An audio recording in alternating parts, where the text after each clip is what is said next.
develop listeners. Thanks for taking time out of your socially distanced workday to listen to my presentation, 10 Things to Do Before You Even Start. I've done this quite a few times in my career. I've worked in early prototyping teams at various different companies, counted a few pitfalls, and I want to do whatever I can to help people get the best start. So here's your standard sort of slide.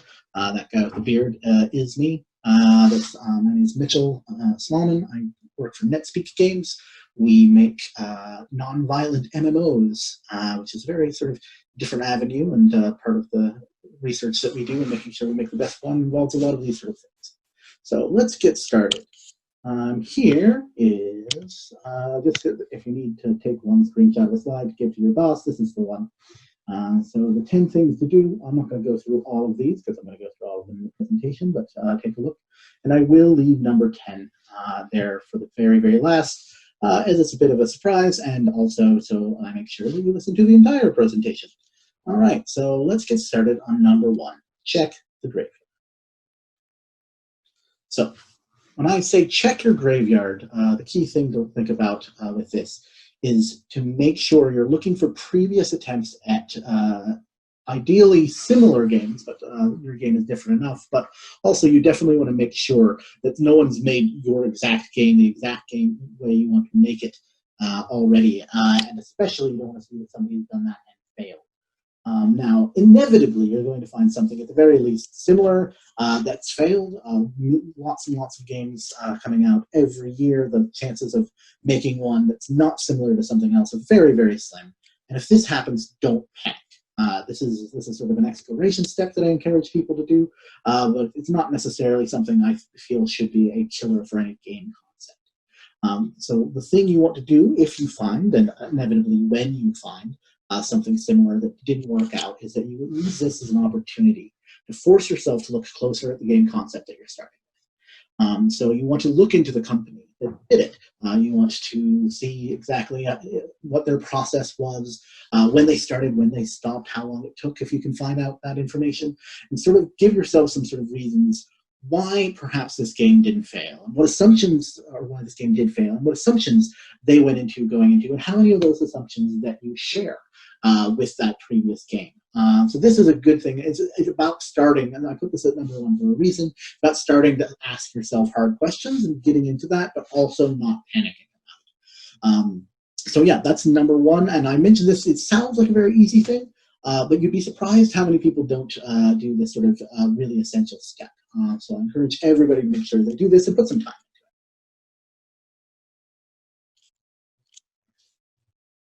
it. The next thing that I would get people to look at is testing the promise of their game. Now, this isn't necessarily the game's concept or the game's theme. When I'm talking about promise, I'm talking about this primarily from a market perspective and a marketing perspective as well. The promise of the game is what the player expects to receive after they've played the game, but before they actually have. So this is something your marketing has a huge impact on. And your marketing can go in various different directions, but also once in the game, that promise has to be met. So it comes down to your design as well. So the key way I've found is really useful for this is to just make a small advertisement. Put it on Google Ads, put it on Facebook, try to put it wherever you think you're going to have the best chance of finding the type of players that are going to find your game in the place they're going to be looking for it.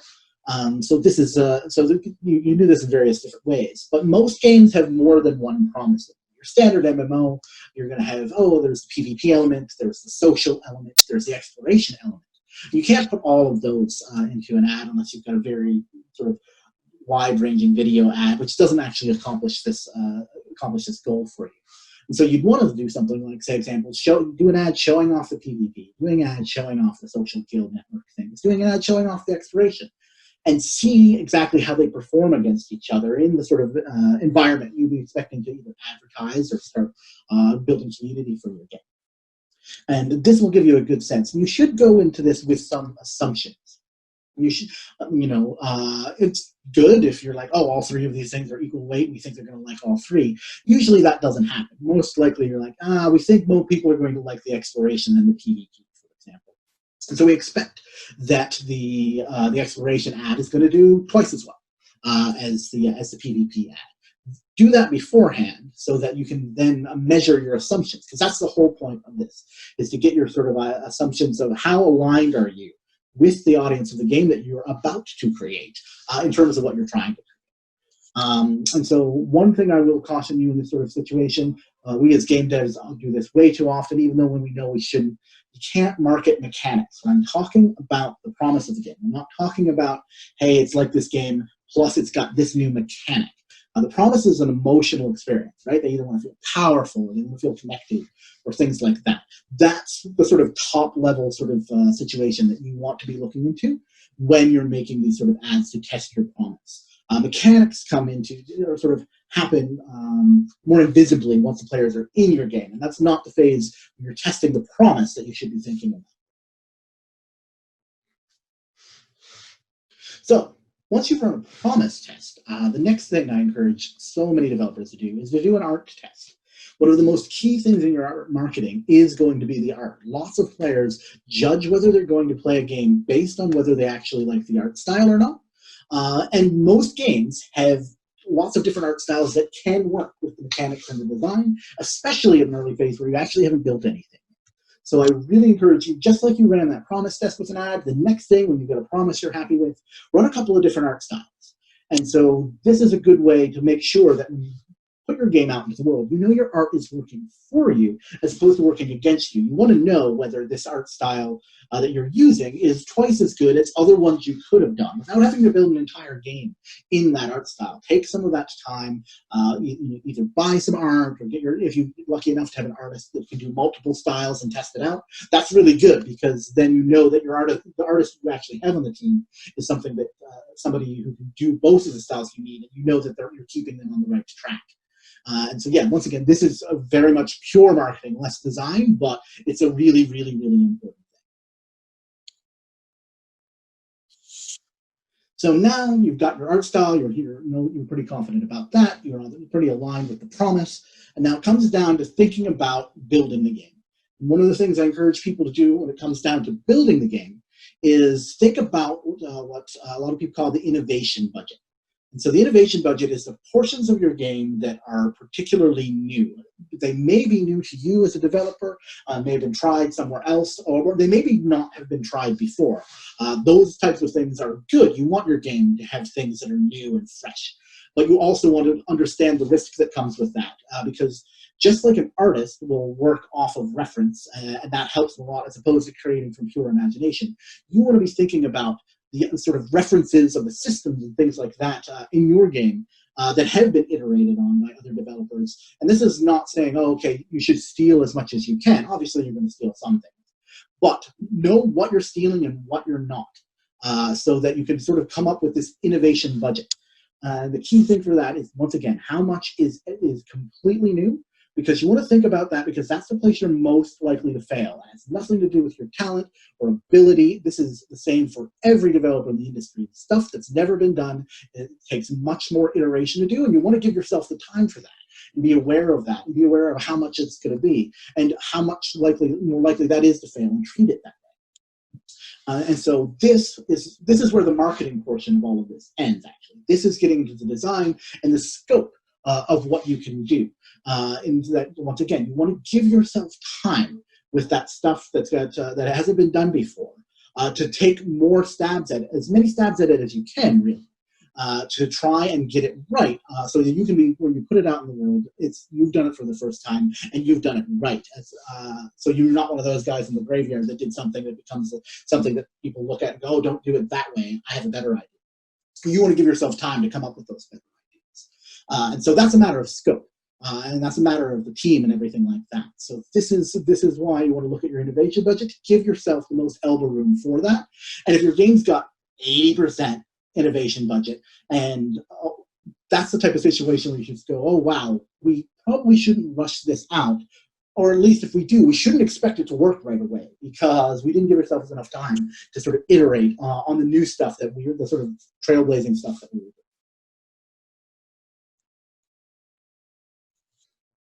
All right, so now you know exactly how risky your game is going to be when you build it. You're aligned. You've got the art style down. You've got all of these parameters. You can look at the game, but there's one piece missing, and that is, can you actually pull it off? You may have learned some things throughout this process that say, oh, okay, well, actually, for example, they really would like this art style that we're not so experienced in.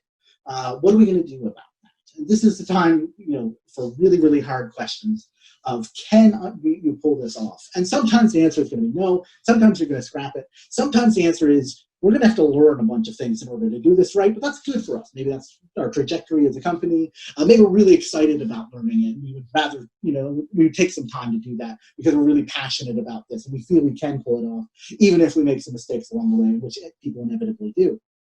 But the other thing you should be asking at this phase is, should it be this one? When you looked at this and you're looking at the sort of skill set that you have as a team, you're probably going to get a better sense of, oh, okay, once again, using the art style example, is there a game with the art style that we have that we could do that we're equally as excited about that isn't going to have these sort of problems? Is there a game with the technology that we have that we have at our disposal that we could more easily make that we would expect similar success in? And the point here I'm trying to make is that ideas are cheap and easy, and teams are expensive and hard. A good team can get lots of ideas. You don't want to build a team around an idea if you can help it. But, so that's the thing, is like, if you had, this is the opportunity to go, you know what? All right, this is the team we've got. This is the thing we're going to be best at. Let's really consider how uphill we want this battle to be. And it's never going to be downhill. So there's always going to be some struggles with it. So don't ever go, oh, okay, we can make this game easy, but that's never true. But really take some time to take an inventory of your team's skills and passions and things like that, and see how aligned that is with what you're beginning to try to decide to build. And then after that, it's greenlight time. This is a different process at every company. You might have management that might need to sign off of it. Maybe you're an indie company and you all go, all right, cool, we're in, let's do this.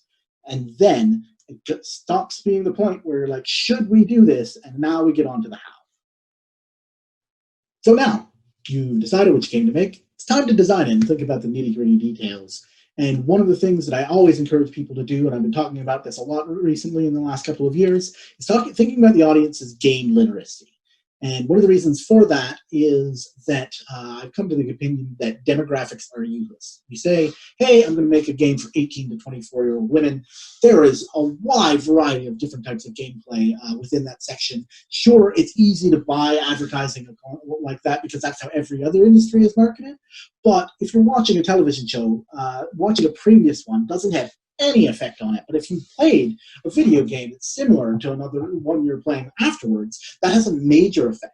And so like, it is much, much more important to know, is this person a previous Candy Crush player? Is this person a previous Minecraft player? That's how you should be thinking of your audiences. And this gives you a lot of space to play around with where you don't have to worry about things so much. Unless, for example, you're saying, this is going to be the very first game that this person may have ever played. And that's great. That's a huge section of what we call the casual audience. I don't like that term because I prefer sort of, zero literacy for these reasons.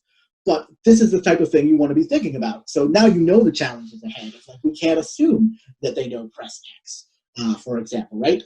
They may have been picking up the controller for the very first time if you're looking at zero game literacy players. But there's less and less of those around where you can assume, for example, everybody's played Candy Crush by now. And so that's, and this is why you can get different games that are iterations on that a little bit easier than you used to. And so what you're looking at this is you want to think about this like a sculpture, right? You're starting with everybody in the world who plays games.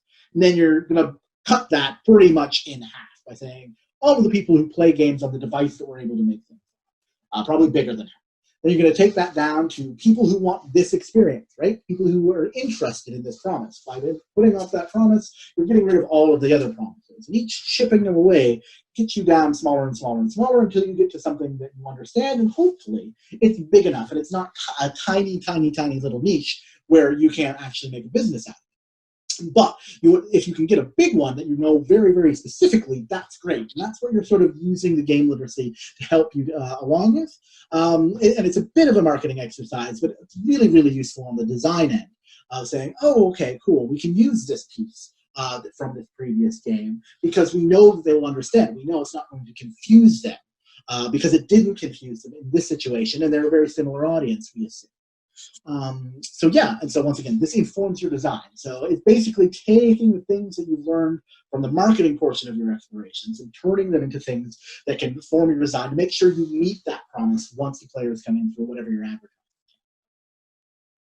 All right, and the most common question I get on this sort of thing in people prototyping early games is, how do I find the exact size of my market to know that it was worth going after? And unfortunately, and if you are coming to this talk hoping to get an answer to that, I am very sorry to disappoint you. That answer, if it existed, there would be lots and lots more games that didn't fail. That would be the holy grail. It doesn't necessarily exist, but the thing you can do is you can do some things to try. And I've got a couple of tips to help you through this, but this isn't going to give you anything exact. If that existed, that would be wonderful for everybody. I've yet to find it, but I found these. So the first thing you can do, once again, like everything that's going on, estimate and test. So if you can look at what you expect to be the sort of size of your audience and find some sort of experiment to verify or change that, right? So the example I often use is, I want to build a superhero game. It's not going to have a Marvel license. It's not going to have a DC license. But I think superheroes are big right now. You can easily do a test, not on, hey, do people want to buy a non-Marvel or DC superhero game? That's a little trickier in how big that audience is. But are superheroes big right now? Or still big? You can go to Google Trends, look at all of the various movies that have come out, and say, hey, it's the third Spider-Man. Get as many Google searches as the second one. Can we look at that across various superhero genres? And overall, are people getting more interested in them or less interested? Is this sort of pop culture thing, is it growing or is it on decline?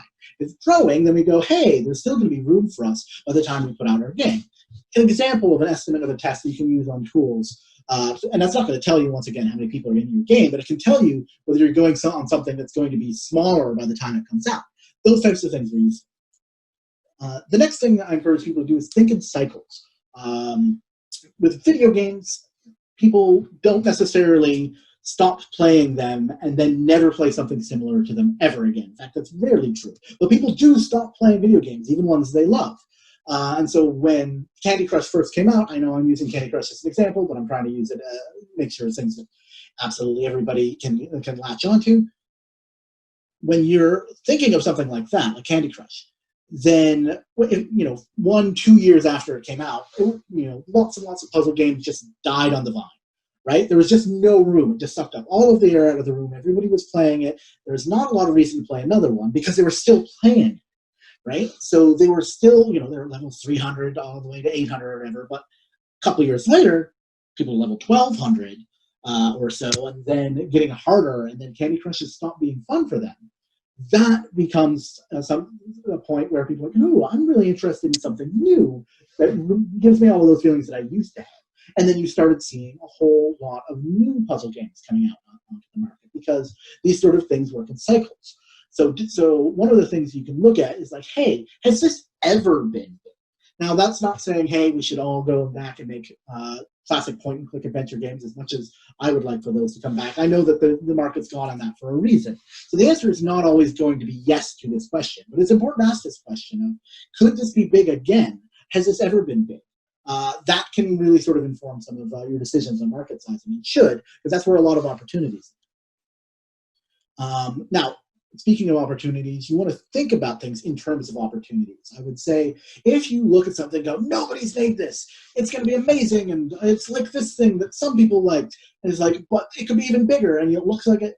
Don't ever trust an open goal, is the advice I give. If the market is open, there's the old sort of business adage about the town without pizza, where it's like, you go into a town, there's no pizzeria, and it's big. There's two reasons. One, nobody's thought of it. You're a genius. Open up a pizza restaurant.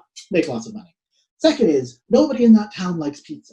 And so you want to do your due diligence on why goals are open. This is where the graveyard things like and promise testing and all of that sort of goes in.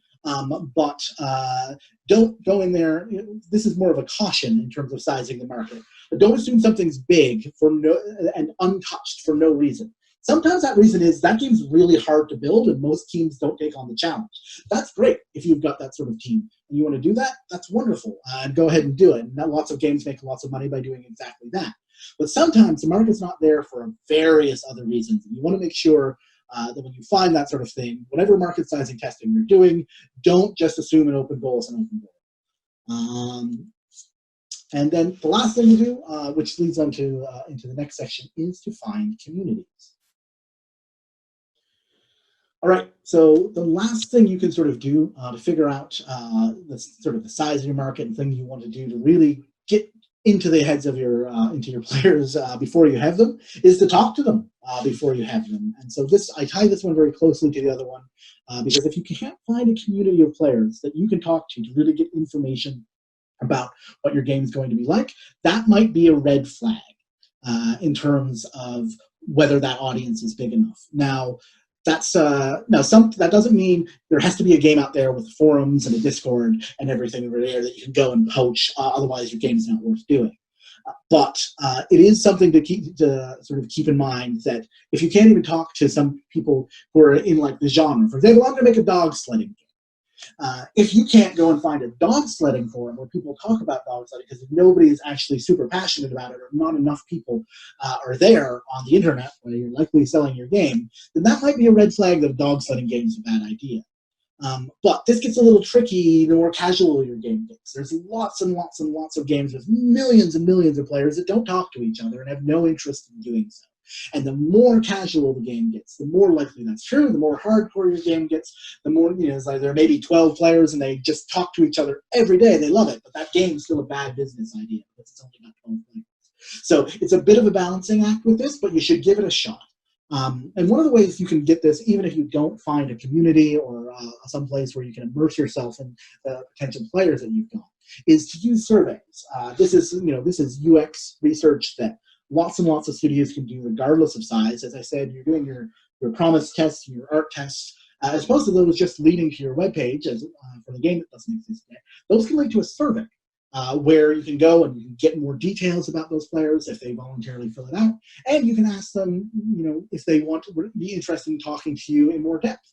And so you've got somebody who's clicked on your ad, somebody who definitely would have been a potential customer that you have an opportunity to really get into the headspace of and start thinking about. And we do this in Netspeak all the time, and it's working out really great for us. I really, really encourage everybody to use surveys as part of your UX research, as part of the end process of your sort of pre-market. And so the final thing, aside from number 10, number 9 is to set your kill criteria. And this is important to do from the beginning because what you're trying to do here is prevent months and months and months of working on something that you could have looked back and said, we knew then that this wasn't going to work. And it's a lot easier if you say, it's not going to work if X beforehand. And you can change your kill criteria along the way as long as you do it carefully. But setting it up at the beginning gives you a lot more structure and ability to think about this in a more constructive way. So when I'm thinking of kill criteria, first thing I want to think about is competition. Can this game survive if one of the biggest companies in the world puts a 300-person team and puts it out 2 months after our game? Is that something that we can? Is that something we can handle? Is there have we figured out there's enough room in the market for both of us? What happens if another team exactly our size does it? Is that something that's just going to completely disrupt us because this game doesn't work if it's the only game like this in the market? Because you're going to get cloned, right? And so this is something to sort of think about. But there's going to be competition. It's not something I want you to look at it and go, oh, okay, this is something that we should really have a lot of anxiety over. But don't let it catch you off guard. That's the due diligence you want to do in the kill criteria. And set the standards for this pretty high that you would kill based on competition. But once again, like lots of things in the presentation, important to think about. Once again, tying back to some things talked about previously, opportunity cost. At some point, you're going to be able to go, if we work on this for another 6 months, we would be able to perhaps do a different game in those 6 months that we would expect based on what we've learned since.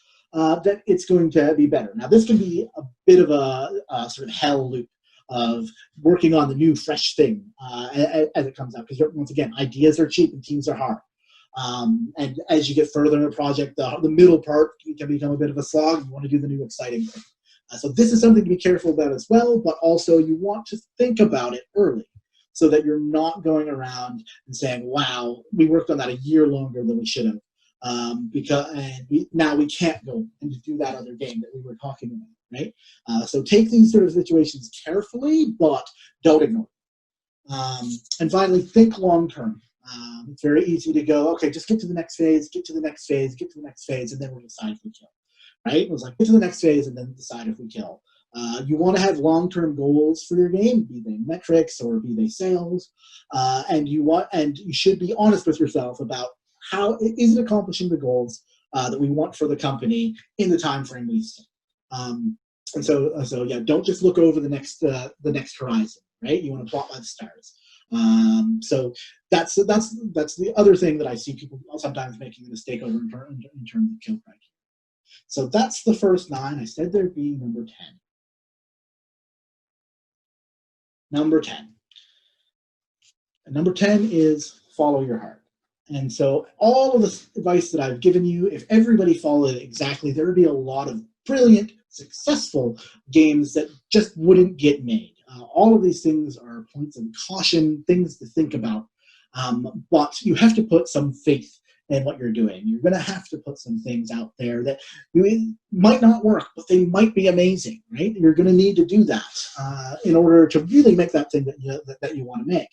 And also this works in terms of that anxiety as well, right? At some point you might have good stats, but you're like, oh, deep down, we feel it's not actually the thing we should be building. And that leads to those situations way down the line just as much as bad stats. So it's a matter about being honest with yourself at all times, but also part of that honesty has to be, hey, you know what? We're still really passionate about this. And if you are really passionate about this, then, always follow your heart on it. Now, one thing that I've sort of learned in terms of which teams and passion and motivation and how all of this usually ends up is that if your passion is just in your team's excellence, like we can make a great game, and it's that passion, but that's it, right? It's like we can make 1 million great games, and I'm saying, hey, ideas are cheap, but you should still be passionate about the game that you're making. But that passion doesn't have to come in from your own excellence. That passion has got to be from the audience that you're going for. This is why I say promise test. This is why I say you understand the art style. Why I say you do all of the UX research. Because if your passion is, we want to give these people this game, we want to put this game out in the world for them, that's when you succeed. Not when you say, hey, we've done this awesome thing, look how cool it is, right? And then nobody comes. But if you find that audience like, you know what, we're going to give this to them, it's smooth sailing and you can know that you followed your heart all the way to success. So yeah, I mentioned a couple of things here. These are great tools to use to help you in these sort of things. Facebook Audience Insights is a really, really cool tool that a lot of people don't use. Mind you, it's all Facebook data, so that gets older every year. So take it with a grain of salt. But you can learn things like, did you know that 10% of the American males who play Candy Crush are also fans of the National Rifle Organization? I didn't, and now I do. And you can find stuff like that on the Facebook Audience Insights. Google Trends, as I mentioned, great for general sort of pop culture sort of things. And also, you can see, hey, when did Among Us start being big? And how big did it get compared to Harry Potter? And when did that start going down? So you can use Google Trends, and that actually gives you some pretty cool insights. If you're in the PC space, you can look at similar games on Steam Spy. If you haven't seen Steam Spy, I know a lot of people are familiar with it, but I swear by it. The data changes year to year depending on how it's going, but there's always useful. And if you're in the mobile space, App Annie, if you can afford it, obviously wonderful. They've got a lot of really good white papers and things like that that can help you sort of benchmark versus other games. But also Reflection.io, a similar service for a much smaller price. Doesn't have everything in it, but it's got some cool trending type stuff and some decent stuff at the free tier. So if you're just starting out and you're in mobile and you want to look at the charts of things on how different games are doing, or if you're looking at some graveyard hunting and say, hey, how did this game do? Reflection.io is pretty great for that. So yeah, take a screenshot of this one as well. And that's me. All right. That's feel free to follow me on Twitter. I can answer any questions about this at my email here at Netspeak. And hopefully I'll see you at Develop in Person next year. Yep.